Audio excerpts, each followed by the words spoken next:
You have questions after being injured in a car accident or injured because of someone's negligence? Do you feel overwhelmed or uncertain about the next steps after being injured in a crash? The personal injury attorneys at Perronick, Caulfield, Averill, and Noyes have been helping their injured clients since 1955 and are now on this radio station to provide guidance to you. Listen to FLA Law each Tuesday from 5 to 6 p.m. Let their decades of experience help you and your family. Offices in Clearwater, non-attorney spokesman. Are you a writer, inventor? Do you have questions about your intellectual property rights? Well, tune in every Tuesday and Thursday morning at 11 o'clock for Joy on Paper. Once a month, I will have a special guest, the writer's legal eagle, Bill Larson of Larson & Larson, who can answer your questions. Protect your valuable work. Email me your questions to patsy.radio@gmail.com and then listen in every Tuesday and Thursday at 11 a.m. right here on Tampa Bay's Tan Talk Radio Network. That's patsy.radio@gmail.com. Hello there, Tampa Bay. This is former NFL and college football coach Jimmy Johnson. Listen to the Kelly Show every Monday starting at 5 p.m. They can sure use the attention. And this is former Major League Baseball player, Hall of Famer Wade Boggs. I also hope you listen to the Kelly Show every Monday starting at 5 p.m. They can darn sure use the money. Hi there. This is marine wildlife artist and conservationist Dr. Guy Harvey. Please listen to the Kelly Show every Monday starting at 5 p.m. They need to feel worthy. This is the Tan Talk Radio Network.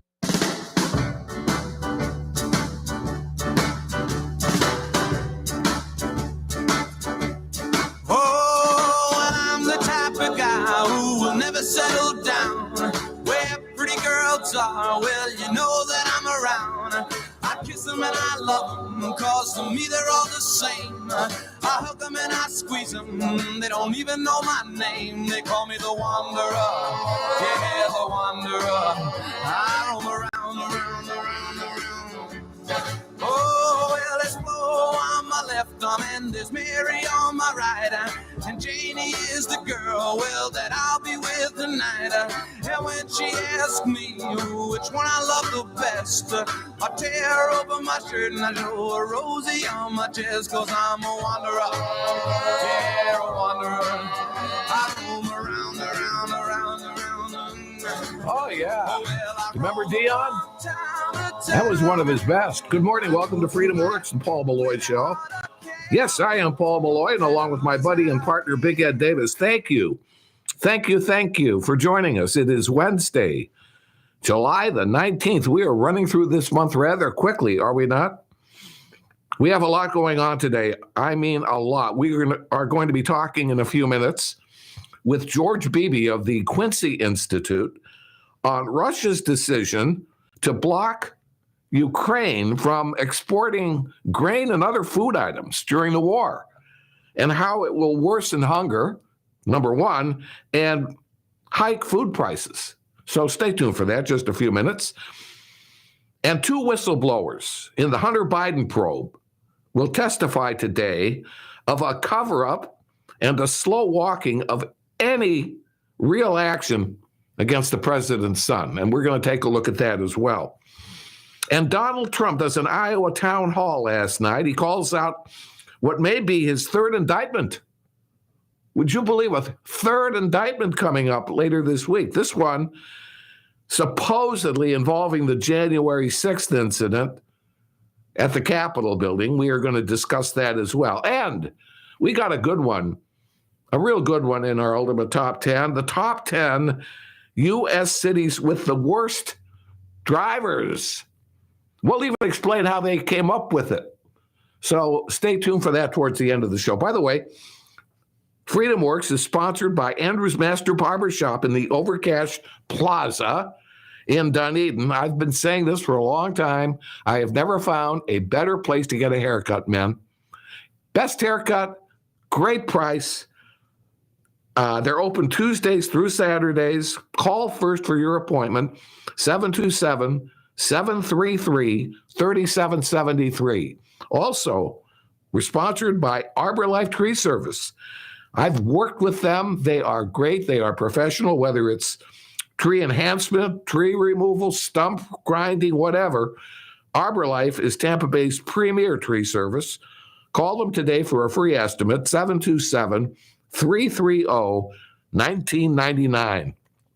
So this afternoon, 2 whistleblowers will come before a joint committee of Congress to allege that the Justice Department politically interfered with an investigation into President Biden's youngest son, Hunter. They'll be testifying about 1 o'clock this afternoon. One of them they're calling Whistleblower X because we don't know who he is. But he's a 13-year special agent with the IRS. And by the way, his identity is apparently going to be revealed during the hearing. So takes a lot of courage, especially if you've been following the way these people are treated, if they dare come forward. But they are the true patriots. They are the true patriots, in my opinion. According to an opening statement that was released ahead of time, the unidentified whistleblower intends to describe himself as, quote, a whistleblower compelled to disclose the truth, unquote, and to shed light on what he calls the shadow that looms over our federal legal system. Here's what he goes on to say in this testimony. I have witnessed the corrosion of ethical standards and the abuse of power that threatens our nation. It is within this context that I have chosen to shed light on these actions and expose those responsible. I recognize that while I was present at the start of this investigation and was closely involved with the investigation for roughly 5 years, that I am just a part of the story. He says, my aim is to address systemic problems that have allowed misconduct to flourish. It is not a call for blame, but a call for accountability and reform. Now, all of this is going on when, curiously, this Stephen Smith character announces that he's about to indict Donald Trump again. Does seem awfully coincidental, does it not? What did we just say? What was it, Monday? What did I just say? Things were too quiet. There you go, Ed. You were right. Something has to come up soon. You were right. So there you go. Yeah, exactly. You're prescient. And that's not a bad term. You're prescient. You can predict. Well, so Trump, and you watched it, Ed, I think. Yeah. I watched some of it last night. He goes on Sean Hannity and he does a town hall in Iowa. And he called out against the Justice Department's investigation into his efforts to remain in power after losing the election in 2020. This was apparently his first on-camera comment on the investigation. And he said he was bothered by the timing, like a lot of people are. They give him this so-called, I forget what the term is, but they contact him to tell him he may be indicted, basically. I think it's called a targeting or a target letter, something like that. Yeah. As if, what's he going to do, and they're going to call him out real soon and bring him up. Here's the deal. I've been thinking about what exactly did he do? He said March, if I remember the words were something like peacefully and patriotically to the Capitol building. Isn't that what he said? Yes. Mm-hmm. He didn't say, let's storm the Capitol building. I want you to break into the Capitol building. We got to attack people at the Capitol building. He didn't say anything. He said march peacefully and patriotically to I'll tell you what, the Capitol building. Gonna do that. And now they're going to indict him because a bunch of them ran in and started breaking through. If we're going to do that, then let's charge Maxine Waters with something that Black Lives Matter erupted to. How about that? She actually called for confrontation. Oh, she did. Yeah, I know she did. But all those Black Lives Matter rallies, well, come on, riots. Sorry, I had the wrong R. Riots. Yeah. And nobody was held accountable. In fact, a couple of people got rich off of it. Yeah. And their families got nice houses. This is this is further proof. But if nobody anybody looks into that. Nobody looks into it. Something with Biden, swept under the rug. Go on to the next thing. Cocaine in the White House? Well, somebody dropped it. No big deal. Don't you believe that more and more people are finally realizing there are two systems? I don't know. Tiers of justice. You know, there was this now. There was this. They are. I know, but the problem. And here's the problem. This guy was out on the streets interviewing people, and he had a Biden shirt on. He went up to people and said, "Are you going to vote for Trump?" And this woman said, "Oh no, why not? Because he's a thief and a liar." How so? What do you mean, how so? Haven't you seen the news? There you go. They'll buy any. Listen, if you don't like Trump, it won't make any difference if he walks on water. All you'll say is he's afraid of getting his hair wet. I'm not kidding. They will not like him, and they're not going to change their. It's a visceral feeling, and Trump engenders. Let's be honest. Trump engenders or brings out a visceral feeling, whether it's positive or negative. You and I both know people on both sides that are like that. They'll either back him no matter what, or they will condemn him, and it won't make any difference what he does. It won't. I mean, how do you on the he brings out gut emotion, does he not? But the people that we have running this country, on both sides. I mean, how do you make a case for Fetterman? How do you make a case? I'm sorry the guy had a stroke, but he does. I mean, listen, I'm never going to be an underwear model, but that's all there is to it.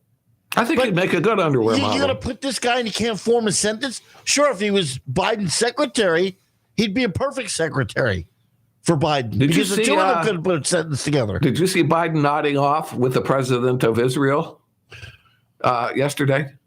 I'm telling you, he was Paul, sitting there. He was sitting there, and he started to collapse in his chair. In the last 6 months, the way he walks, he's holding on to things. Yeah, getting bad. All right, we're going to change gears and horses here. We're going to take our break. When we come back, our buddy George Beebe of the Quincy Institute will join us. We're going to talk about Russia's halting of the Black Sea Grain Initiative.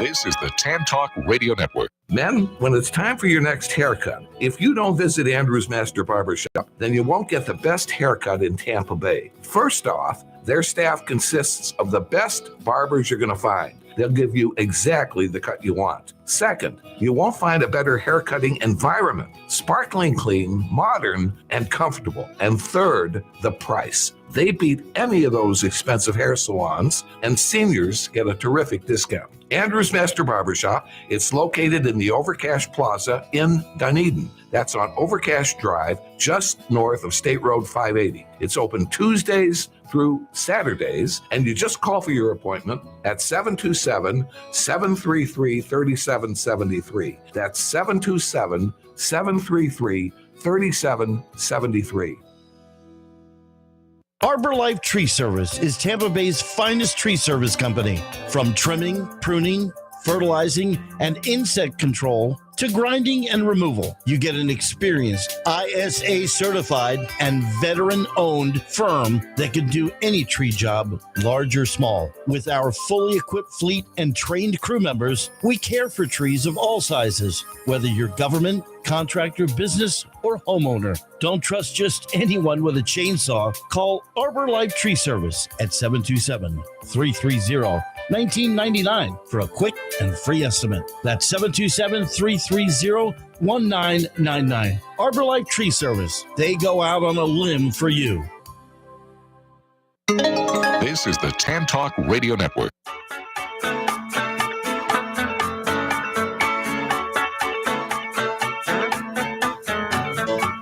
We are back. Freedom Works. I am Paul Molloy, along with Big Ed Davis. Delighted to have back a good buddy of ours, George Beebe, who is the director of grant strategy at the Quincy Institute. He was the former director of Russia analysis for the CIA. He's a former advisor to Dick Cheney when Cheney was vice president on Russia. He's got a good pedigree, my friends, and we're going to talk with him about the halting or blocking of the Black Sea Grain Initiative. This is a UN-backed deal that has allowed Ukraine, even during this war, to export grain and some other food things to the world. George, welcome back. Thank you very much. Well, so much going on, and then things like this occur, and it may be of more importance to the world than a lot of the things we've been discussing here recently, because this grain initiative has been allowing Ukraine. And first of all, we realize from this that Ukraine has been a huge producer of food, have they not? Oh, yeah, that's been true for a long, long time. They are one of the world's top producers and exporters of grains, as are the Russians. Yeah, and so now what's going on here? I know we got a war, but up until recently, apparently Russia has allowed the export of grain from the Ukraine. All of a sudden, is this something that's just recently occurred? And why do you think they have decided at this point to block the export? Yeah, well, after this invasion began in February of 2022, the Russians instituted a blockade of Ukraine's ports on the Black Sea. And this resulted in a skyrocketing of food prices around the world. I think Americans noticed at the time that suddenly their loaves of bread at the store were a lot more expensive. I'm not sure a lot of people connected the dots, but there was a profound effect on world food prices at the time, and the United Nations and Turkey stepped in as mediators and tried to find some way to address this problem. And the Russians and the Ukrainians agreed to this grain deal in July of 2022, and that allowed for the escort of cargo ships that were hauling grains from 3 different Ukrainian ports to cross the Black Sea to avoid the mines that the Russians had laid there and get back and forth to export markets. Now, the Russians did this in part because they were trying to appeal to what's called the Global South, Africa, Middle East, Asia, Latin America. They were looking for political support from this part of the world in their efforts against Ukraine and NATO. And they were thinking that this was a gesture of goodwill, but they also were assured at the time that the United Nations would help facilitate Russia's own exports of grains. And that hasn't really happened. So the Russians increasingly have said, hey, wait a minute, the terms of the deal we agreed to have not been fulfilled. You're not helping us with our exports. And most of the Ukrainian exports aren't going to the Global South. The vast majority of them are going to Europe and China and Turkey, not to the poor nations in the world that really need the help. So the Russians have said, look, unless you address these things, we're out of this. They've warned for many months now that this would happen if their demands weren't met. And ultimately they pulled the plug and said, hey, you're not hearing us. So we're in a problem. Yeah. Well, all of a sudden, it sounds like Russia might have somewhat, it's not what I would call a real legitimate reason, but why were they blocking Russia's exports?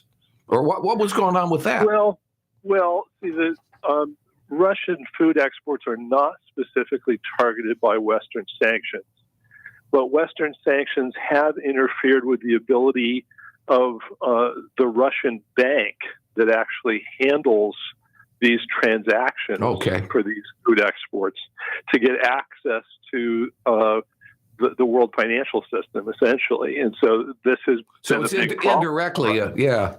indirectly affected their food exports. Yeah. So this came up, this blockade or blocking just came up earlier this week. Is that right? Well, no, the Russians have been warning about this for quite some time. They've been saying, look, we're not going to continue to extend the deal unless you take some actions to address our concerns. And finally, they said, okay, you're not taking action, so we're pulling the plug. So this hasn't been a sudden thing. The Russians have been signaling that they were going to make this move for quite some time. Mm-hmm. Mm-hmm. And so now it's complete. All right. So this is going to obviously. This is less food to places that have been possibly depending on the food. And B, is this going to affect the price of food products even worse than they are now? Yeah, no, I think that it already is. You're seeing the futures markets for these commodities starting to skyrocket, and that will fairly soon show up at the cash registers, not just for people in poorer parts of the world, but here in the United States. Mm-hmm. We're talking with George Beebe.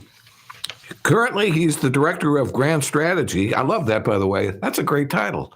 I like it too. The director of Grand Strategy. It almost, I don't know, it sounds like you need to have a palace at the Quincy Institute. But also, he has been a former director of Russia analysis for the CIA, and he was on Vice President Dick Cheney's team as an advisor on Russia.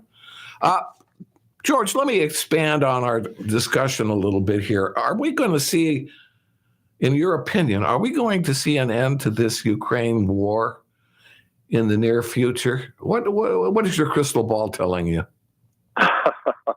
Well, my crystal ball is not very optimistic on this right now. It's not impossible to imagine this war coming to some sort of negotiated end, but right now, none of the parties involved, the Russians, the Ukrainians, and the United States and Europe, which of course are playing a very large role in helping the Ukrainians fight in this war. None of the parties right now appears very interested in pursuing serious negotiations to bring the fighting to an end. Now, could their willingness to do that change? Yes, that's certainly conceivable. But I think what's going to have to happen in the interim is the parties are going to have to realize that they really can't achieve much more on the battlefield by continuing the fighting. Right now, the Ukrainians are still holding out hope that their counteroffensive might make progress, even though right now I think it's clearly failing. The Russians, I think, still hold out hope that after the Ukrainians punch themselves out in this counteroffensive, that Russia will be in a position to launch a counterattack against a much weakened Ukrainian military. So, I think the United States needs to be changing its position on this, trying to bring about a situation in the battlefield that demonstrates to the Russians they can't win, and also preparing the political ground for some negotiations. And so far, we're not doing that. No, we're not. I listened to Donald Trump. He says he can shut down this war within 24 hours. Now, he also said when he was running the first time and won that he would have Mexico pay for the southern border. So we're not going to, take him. We'll take it with a grain of salt. But he talks about if he talks to both Zelensky for Ukraine and Putin for Russia, he'll make them realize that they can't go on, and he will somehow kind of in his own way, kind of threatened both of them with doing certain things. And he thinks that somehow he's going to be able to close down. I mean, he gives me the impression that he thinks that both Putin and Zelensky really do want to end the war, that Putin is really, he's kind of caught between a rock and a hard place right now. He's starting to realize perhaps that it's very hard, winning battles is one thing, occupying and keeping the occupation is quite another thing. Well, that's true. I think Putin has to be pessimistic that the Russian military is capable of seizing the Ukrainian capital and deposing the Zelensky government and ruling territory that it has conquered. That's probably too much to hope for the Russians. I think the thing about Trump and this war is right now he's the only candidate running for the presidency that is saying we actually have to make it an explicit objective to bring this war to an early close. You can debate about how quickly we might be able to do that, and I think you're right to be skeptical about being able to do this in a day. Nonetheless, if we don't set this as an objective and try, we're likely to be in for quite a devastating long, long war that hurts the Ukrainians first and foremost, but also is constantly under the threat of escalation into a direct war between the United States and Russia, which would be a disaster. Yeah. So I think Trump has the right idea in pointing toward the direction we need to be heading. You know, the other thing, speaking about bringing it into kind of a larger war than it is the talk that when the war ends, somehow Ukraine goes into NATO. And there's been this kind of deal, or a wink, I guess, or whatever, where the United States will back Ukraine's entry into NATO. So now Putin is looking at this and he's going, okay, well, I can't afford to have Ukraine become a NATO country. What do I need to do to keep it from becoming a NATO country? Well, first of all, I guess I got to keep fighting, because as long as there's a war going on, NATO dare not accept Ukraine into NATO. Your thought on that? I think that's exactly right. If Putin was wondering what he needed to do to keep Ukraine out of NATO, we told him the answer: just keep this war going. Yes. So we've created an incentive for him not to end the war, and I think that's quite a problematic position for us to be in. Yeah. Do you think, is the Biden administration aware of this? I mean, you and I are aware of, they must be aware that Putin will want to keep this war going. Now, then you got the people that say, yeah, well, that's because Biden wants to, help fund defense contractors, blah, blah, blah. You get into sort of a little bit of a conspiracy thing going on with the fact that maybe the United States or the Biden administration wants the war to keep going. Well, I don't know the answer to that, but if so, I think this is a very dangerous and misguided game for us to be playing. Yeah, I agree with you. It is always a pleasure to have you on, George. You're always so knowledgeable about things like this. I appreciate very much that you came on and look forward to talking with you again soon. Great, thanks. Thank you, George. All right, George Beebe of the Quincy Institute. Boy, oh boy. When is this war going to end? Originally, I thought this might go. I thought that Russia would handle it rather quickly. Boy, was I wrong. It's going on and on and on. Anyway, we're going to take our break. And when we come back, a lot of things going on. We talked already about the town hall with Donald Trump, but we've got some other things going on with Merrick Garland and the possibility that he might be impeached. Oh, her eyes make the stars look like they're not shining. Her hair falls perfectly without her trying. She's so beautiful, and I tell her every day. This is the Tan Talk Radio Network. Our Freedom Works radio show has been proud these many years to be sponsored by what I think is the best men's barbershop in Tampa Bay, Andrew's Master Barbershop in Dunedin. You'll get exactly the cut you desire and get it at the best price in Pinellas County. The staff is expert in quality haircuts, and the shop is always clean, sparkling, and attractive. And Andrew's Master Barbershop is easy to get to, just north of State Road 580 Main Street on Overcash Drive in the Overcash Plaza in Dunedin. They're open Tuesdays through Saturdays, so men, call for your appointment, 727-733-3773. That's 727-733-3773. Andrew's Master Barbershop. If you own a home, I bet you're flooded with tree service mailers. So who do you call? Arbor Life Tree Service is my choice. When I needed a bunch of trees taken down, they did it safely and at a great price. But Arbor Life not only removes trees, they plant trees, they trim them, they prune, they spray, and they fertilize as well. They're ISA certified, they're veteran owned. I'm telling you, you can't go wrong. Call them for a free estimate. 727-330-1999. That's 727-330-1999. Arbor Life Tree Service. They really will go out on a limb for you. This is the Tan Talk Radio Network.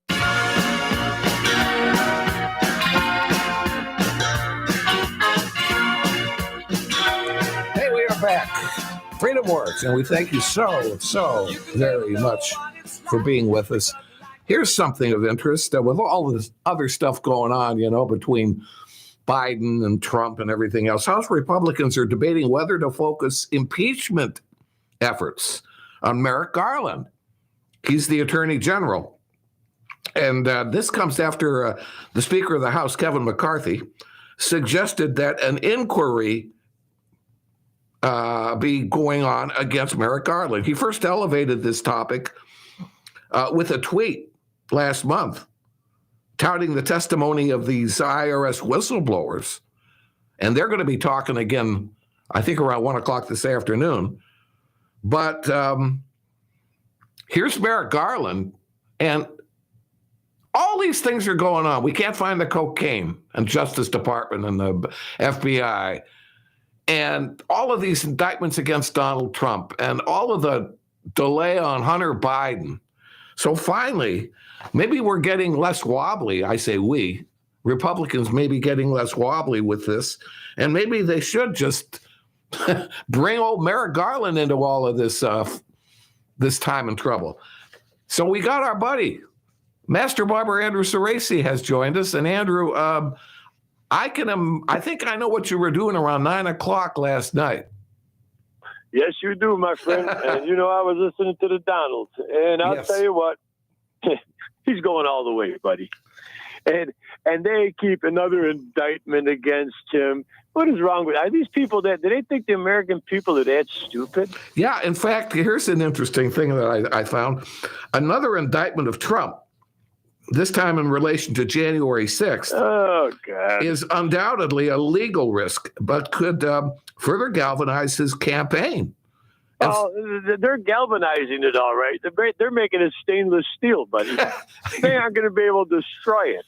Because the more they keep this up, Paul, the more people are backing Trump. I think you're right. Because they see what's going on. Yeah. They're making him the most popular president in the world.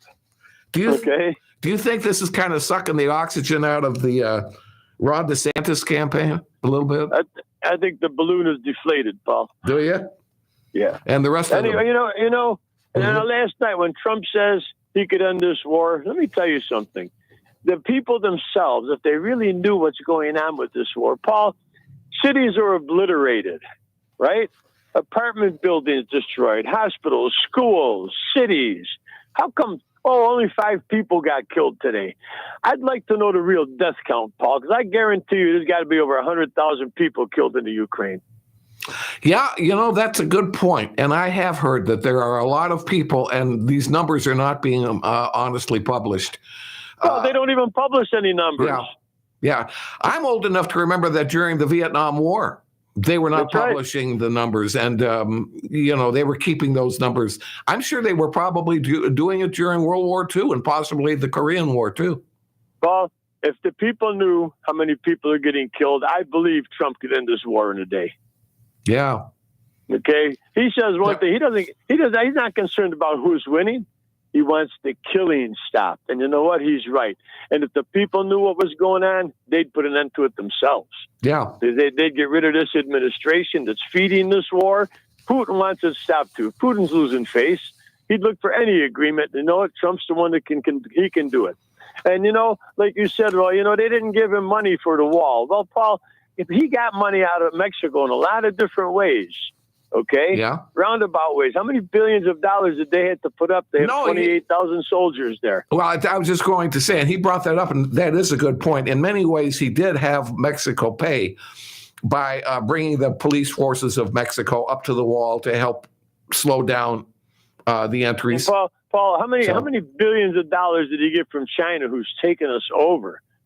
How many billions did he rake in from them before these morons and the administration stopped all the tariffs from China? Yeah.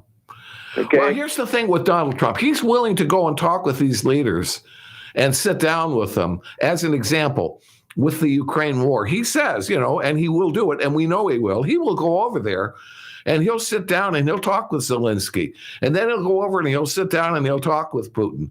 And I know that he will do that, and he will get them to listen, and he will rattle the chains. He will rattle the chains, and Biden won't do that. And nobody fears Biden. They don't think Biden's going to do anything because, quite frankly, you've been watching him recently, he can barely stand up straight. So, I think in many ways things are starting to come together for Trump. Well, all these indictments. Look at the one now come out January 6th. Well, the moron's got a video of him in his speech sitting there saying, now let's peacefully and patriotically march to the Capitol. That's what we said earlier on the show today. Now they are bringing up, okay, why don't they bring up how the feds instigated all? They got all the proof that the feds, look at that Ray Epps, whatever his name is. He was in there instigating everything. Who's Ray Epps again? I'm sorry. He was an FBI guy that was in there dressed up as a Trump Make America Great man, instigating. Let's go in there. Let's break the doors down. Okay, now go ahead. I've heard that there were some people like that, but do we know that for sure? They got videos of them doing it. Okay, I've seen them. All right, there's live videos of them doing it. They ought to be showing that more, because if this guy was an FBI agent, they should call. That's right. They should call him. They should call him up before a committee and grill him. Paul, listen, they need to do something with these committees, because things are coming out a little at a time, but they're not coming out quick enough. Listen, Merrick Garland should have been tarred and feathered a long time ago. Yeah, well, doesn't it sound like Kevin McCarthy is willing to consider an impeachment of Garland? Well, you know what? I hope Kevin McCarthy does something for once. Well, remember that they don't have policing power. You got to remember that. The Justice Department has the ability to subpoena, haul you into court, and put you before a judge. They can't do that from a legislative standpoint, but they can withhold money. They can withhold, for instance, they can withhold money on building a new FBI palace somewhere. You know, you mean you're talking like what Joe Biden did in the Ukraine? Yeah, I mean, they can withhold money from all of them. That's where the people will start to perk up. Paul, people need to perk up. They need to hear these 17 recordings of Mr. Biden and his son on the phone. I mean, come on. How people, they cannot believe that that's true. Okay, and you know what? I've heard they got to find them, because you know what? Apparently, they lost again? Apparently, they can't. They haven't gotten their hands on these 13 recordings. And they're somehow mysteriously in the hands of some guy running around in Europe or something like that. And what's happened to him? And, there's a lot of that going on. But hey, sounds like the case in Alabama with that missing girl. No story adds up to anything for 2 days. Yeah, that's true. And it's the same thing, Paul. It's a bunch of humbug, and the American people need to wake up, and we need to take this country back. And Donald Trump's the only one that's going to do it. We're talking with Andrew Cerasi, the master barber, very much in Trump's corner. And we're talking about how we can make things better. What do you think about these whistleblowers? They're going to come on around 1 o'clock this afternoon.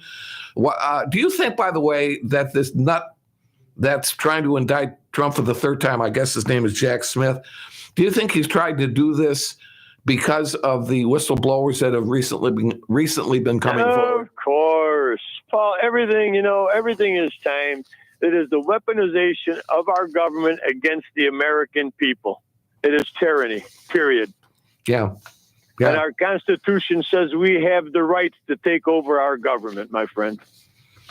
Yeah, I mean, like you said, they're trying to, and I'm trying to figure out, okay, well, what would the charge be against Donald Trump on the January 6th thing, when he clearly didn't say, hey, let's storm the Capitol.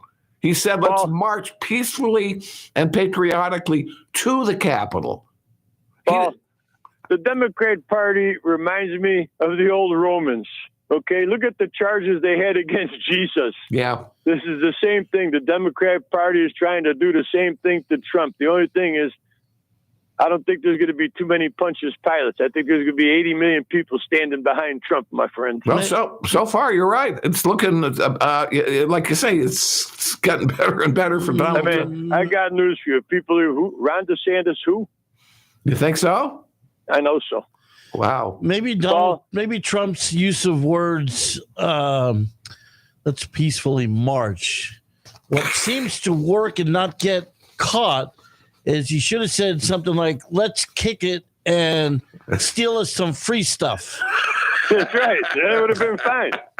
Then no charges. Then there would be the charges. No. It's amazing. Like I said, this is almost like the Bible being relived in human form. Yeah. Period. Well, it's proving, or it's opening a lot of eyes. Those that might not have thought there were two systems of justice in this country, they got to start believing now that there must be. As a matter of fact, I'm going to give Mitch McConnell the nickname of Judas. Okay. Yeah, I don't know, where is he recently. He's been very. That's your hiding. Judas, buddy. That's your Judas right there. He's not in the group. He left the group. But he left the other disciples. But believe me, Trump will not get crucified. Okay. Yeah. This is human. Well, and you're going to see what goes on. Here's the deal. You've got the independents that are going to make the difference. Now, of course, Biden is getting worse and worse. And now this time around, everybody realizes how ineffective Biden is. They didn't possibly realize it the first time around, but now they're going to realize it. That should help Donald Trump. Paul, either the independents are totally stupid or they don't know what they are either. That's why they're independent. Because all you got to do is ask them the question, are you better off today than you were 3 years ago? Right. And you know what the answer is? No. Well, you're right. You're absolutely right. Now, do you think America has enough sense, common sense, to see that and vote Biden out? You know, Paul, I still got faith in the American people. Don't get me wrong. There's about 45% they're going to learn a big lesson. And the only lesson they'll ever learn is if this country gets attacked again on its own soil. Then those 40% are going to be running with their tails between their legs. And we're going to have to protect them, and they're going to learn. Yeah. This is the most critical election coming up that I think in my lifetime we've ever had. And I hate to say, probably the worst shape our country has been in going into that election. Well, Paul, I believe, and I told you before, that the man up above has got his thumb on Donald Trump. Mm-hmm. And you watch and see what's going to happen. Yeah, well, I hope you're right. A thumb on his shoulder. That's it. Yeah. He's got it there, Paul, and he's guiding. Listen, the reason Ron DeSantis is messing up so far now the way he is because he doesn't have Trump advising him. As you're talking, I just noticed on the Chiron, I guess it is, for Fox News, DeSantis trims campaign staff amid cash crunch. That's right. So I wonder. But, it's still early. Let's be honest. We don't know. It's early, we don't Paul. know. You know what? It's early for the election, but it's almost too late for the country, Paul. Yeah. Okay. We got to turn things around here. We really do. Thank you, my friend. It's always a pleasure. I'm going to see you a little later, but thank you very much. You got it, buddy. You guys have a good day. And the same to you. The Master Barber. He's a true, I would call him patriot, because he wants to see this country do well. I know, Paul, but I still remember not long ago that Trump poster was in the back room for a while. And they had a little spat. Remember that? Yes, I do. I said, come on, I went in the barbershop. Where's Trump? In the long run. He was in timeout. I thought, because Andrew knows the family so well, the DeSantis family is what I mean, that he would switch his affections. But yes, in the long run, he's decided, no, he thinks Trump's the guy. Got to give him credit. He's, with all of his connections to the DeSantis family, that's pretty interesting. Anyway, let's take our final break. And among other things, when we come back, we're going to tell you the top 10 U.S. cities with the worst drivers.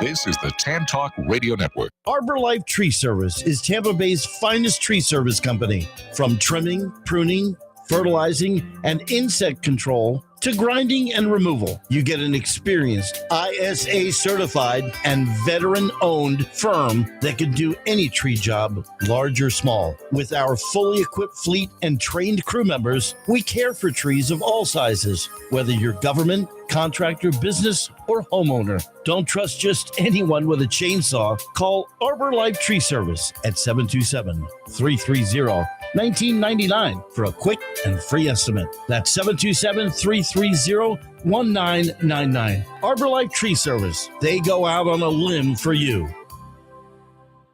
Our Freedom Works radio show has been proud these many years to be sponsored by what I think is the best men's barbershop in Tampa Bay, Andrew's Master Barbershop in Dunedin. You'll get exactly the cut you desire and get it at the best price in Pinellas County. The staff is expert in quality haircuts, and the shop is always clean, sparkling, and attractive.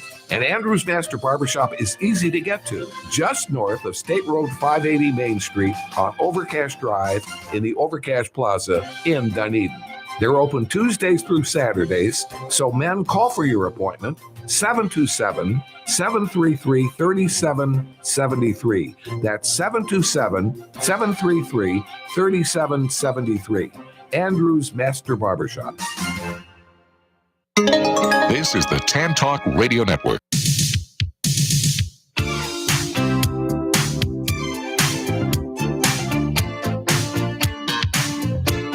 Hey, we are back on Freedom Works on a Wednesday. Thanks for being with us. By the way, we are here 3 days a week, Monday, Wednesday, and Friday, 10 to 11 a.m. Eastern Time on the Tan Talk Radio Network. And we always appreciate it when you find time to listen. However, if you're busy, thanks to Big Ed, you can take your time and go to our website and click on the podcast button, and you can listen to any of our shows. Ed's got all our shows up there. Most recent show will be at the top. You'll see who the guest will be. You'll see our top 10, everything you need. Just go to ourfreedomworks.com. ourfreedomworks.com. Click on the podcast button, and away you go. Ed, did we talk about this? Did you know that Disney is making a new version of Snow White? No, we didn't talk about it, and I saw the... Did you know what they were going to do? Yeah, the dwarfs are going to look more like they've been... They were going to make the dwarfs something else. They were going to make the dwarfs politically correct creatures. Yeah. Now, I got a story on this. Walt Disney Company has backtracked on its claim that photos that showed Snow White's new accomplices, previously called the Seven Dwarfs, were fake in what a news outlet said was a misunderstanding. Now, this sounds to me like they have pulled back the decision to change the dwarfs because of pressure. Yeah. That's what I think. But, well, they leaked it out to see what the reaction would be, and evidently it wasn't what they expected. Yes. The Daily Mail published a story, I guess it was Friday last week, showing an inside look into Disney's live-action production. The outlet accused Disney of adapting the dwarfs into, quote, magical creatures, unquote, to be politically correct. But here's what a Disney spokesman says. The photos are fake and not from our production. We are currently trying to have the Daily Mail issue a correction. However, Disney walked back their previous statement verifying the photos. Well, yeah. So here's the deal. The photos, it's true they were thinking of it, and there were photos, but they've decided they're not going to do it. So far, we've shut down a ride and changed that because it did something about slavery in a movie from the 40s. Then we changed The Little Mermaid to fit. So now Snow White is next, I guess. There you go. To fit the thing. You know what? I think let's see. By the way, want to create an uproar. Let's remember the sitcom The Jeffersons, George Jefferson. Sure, I do. Let's redo that one, cast it all white people, and see what happens. Yeah. Imagine that. Or Sanford and Son. That's another one. Speaking of Disney movies that you'll never see again, at least for a while, the movie Dumbo. You know why? Why? Because there was a scene in Dumbo where there were a bunch of crows. And they were all on this, as I remember it, they were all on this telephone pole, and they were singing a great song. Right. But they were portrayed with a kind of an African-American accent as they sang. Okay? So you're not going to see that Dumbo movie because of that scene. And it's actually a very cute scene, but people are so politically correct. So this is the kind of thing that's going on these days. It's really sad. Meanwhile, you can still watch Blazing Saddles. Yes, you can watch Blazing Saddles, but except on Turner, if you watch it, they cut out certain words in that one too. Yeah. Yeah, they do. Okay, before we get to our top 10, Ed, is there anything going on in baseball that we should talk about? The Rays are falling fast. Are they? Faster than Kamala Harris's approval rating. Oh, that's terrible. That must be plummeting. So they've lost 3 in a row. They're about to get swept by Texas this afternoon. And then they're home against Baltimore, which will probably either sweep them or give them maybe they'll steal one game. Oh, you're giving up on them. What's going on? There's a cancer in that locker room they haven't taken care of. So you think that it's because of some a personality problem? Somebody just is very jealous that other players are being recognized, and I'm supposed to be the face of the franchise. Oh, wow. Okay, well, we don't like that. We got to get Kevin Cash, the manager's got to excise that cancer. Yes. All right.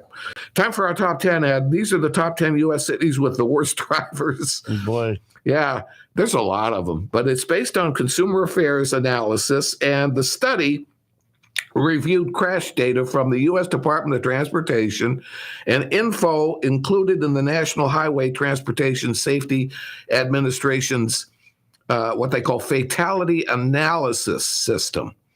The site then ranked cities based on 4 things: crash fatalities per 100,000 people, the number of fatalities per 100,000 people due to bad driving, positive blood and alcohol content, and speeding. Okay, so here we go. Top 10 worst U.S. cities with drivers. Number 10, Pueblo, Colorado. Is that near where you go skiing? No, that's way out west. Okay. Well, they're rotten drivers in Pueblo for some reason. Number 9, and I've been here, Rockford, Illinois. That surprises me. It's a blue-collar town. I wonder what's going on with those people. Number 8. I'm not exactly sure where this is, but Hesperia, California. Do you know where that is? No. Northern California, one of the two. Okay. We have a tie for number 7. Go ahead. Between Detroit and a town called Victorville, California. Wow. How would you like to be tied with Detroit for anything? I would just say poor Victorville. Yeah, exactly. Number 6. Good old Cleveland. Cleveland always gets the bums rush, do they not? Yeah. Oh, boy. Number 5. St. Louis. Be careful around that arch. Dangerous. Number 4. Macon, Georgia. Macon, Georgia. Come on, really? Macon? Yeah. I've been through Macon. It didn't seem that bad. Doesn't seem that bad to me either. Number 3. Albuquerque, New Mexico. Now, what the heck is out in Albuquerque to make people drive badly? That's what I would like to know. I always think of that as New Mexico is like wide open. I would think so, but I mean, I'm sure every once in a while there's Native Americans running around unless you run over one. Albuquerque's a pretty good sized town. Yeah. City, rather. Yeah, that surprises me. Albuquerque, New Mexico. Number 2. Baton Rouge, Louisiana. Have you been there? No. It's north of New Orleans. Right. Of course, everything in Louisiana is north of New Orleans. But I wonder what's there in Baton Rouge. That's the same question I would have as I would have in Albuquerque. I mean, I've gotten as far as Bourbon Street, but that's about it. Yeah. I wouldn't want to drive down Bourbon Street, by the way. Well, you can't. Oh, well, good. I mean, you walk down that. Oh, do you? I'm Yeah. just saying. No cars. I never got to drive. We took it was a Bucks game. It was plane and then taxi and I see. Walk to the stadium. Okay, Ed, what do you think? Oh, I didn't know it. Let me give I'll give you a hint, and it might help. It may not. You got to have a memory. I lived there at one time.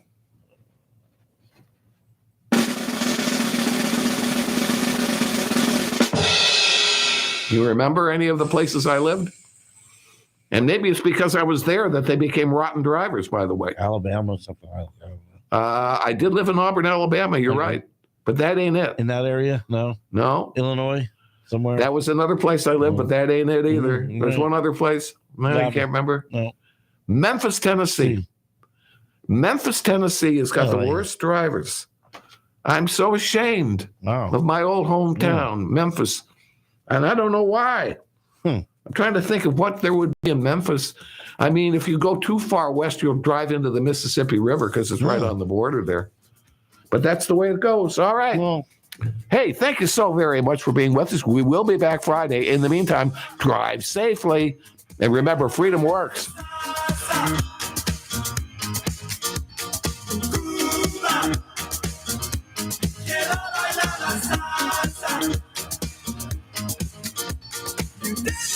Music.